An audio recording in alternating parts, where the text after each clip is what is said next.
आरोपी हे सराईत आणि गुन्हेगारी पार्श्वभूमी असलेले आहेत अशी माहिती एसआयटी कडून देण्यात आलेली आहे।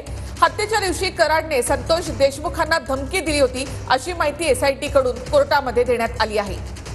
तर आरोपींनी कट रचून संतोष देशमुखांची हत्या केली अशी माहिती एसआयटीने कोर्टात दिली आहे। तर हत्येमधील सर्व आरोपी हे सराईत गुन्हेगार आहेत आणि एसआयटीने कोर्टामध्ये या संदर्भातली माहिती दिली आहे।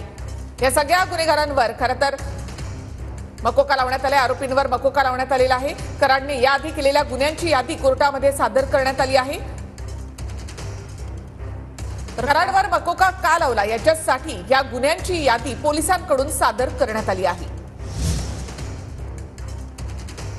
एकूणच आपण पाहतोय आरोपींनी कट रचून संतोष देशमुखांचं अपहरण करून हत्या केली। गुन्ह्यातले आरोपी हे सराईत आणि गुन्हेगारी पार्श्वभूमीचे असल्याचं यावेळी त्यांनी सांगितलेले आहे। आरोपींनी कट रचून संतोष देशमुखांचं अपहरण करून त्यांची हत्या केली अशी माहिती देखील एसआयटीने कोर्टामध्ये दिलेली आहे। तर थेट माहिती घेऊयात सागरकडून। सागर, अधिक काय अपडेट?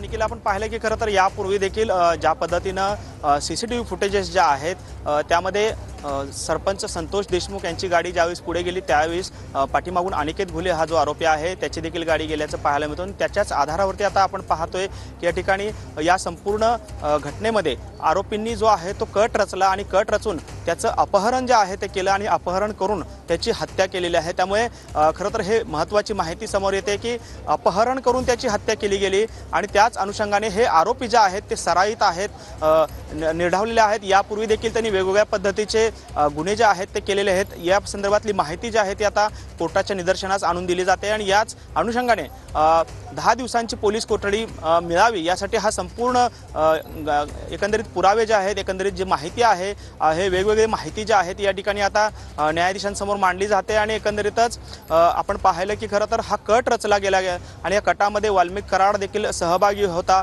असा दावा जो आहे तो एसआयटीने काल देखील केलेला होता आणि आज त्याचीच उकल जी आहे ती या ठिकाणी कोर्टासमोर होताना आपल्याला पाहायला मिळतं। एसआयटीचे अधिकारी या संदर्भातली सगळी सविस्तर माहिती जी आहे ती कोर्टासमोर देत आहेत की कशा पद्धतीने वाल्मिक कराडचा या संपूर्ण घटनाक्रमामध्ये, या संपूर्ण गुन्ह्यांच्या घटनेमध्ये कशा पद्धतीचा सहभाग आहे। कारण सुरुवातीलाच आपण पाहिलं की खरं तर 10 मिनिटे या तीनही आरोपींमध्ये जे आहे ते या ठिकाणी फोनवरून संभाषण झाल्याची माहिती अधिकाऱ्यांनी दिली।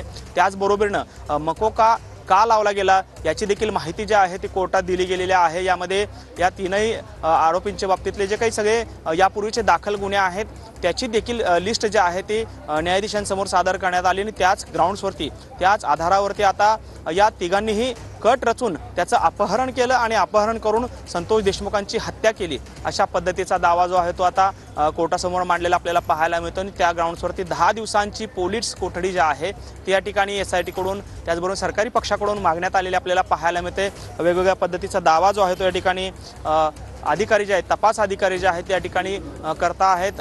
पुराव्यांच्या आधारावरती हा संपूर्ण दावा केला जातोय असं एकंदरीत चित्र पाहायला मिळते। कारण गेल्या अनेक दिवसांपासून एसआयटीची टीम जी आहे ती वेगवेगळे पुरावे जे आहेत ते गोळा करत होती। त्यामध्ये टेक्निकल जे गुन्हे आहेत किंवा टेक्निकल ज्या काही पुरावे आहेत ते देखील गोळा केलेले एकंदरीत पाहायला मिळतात।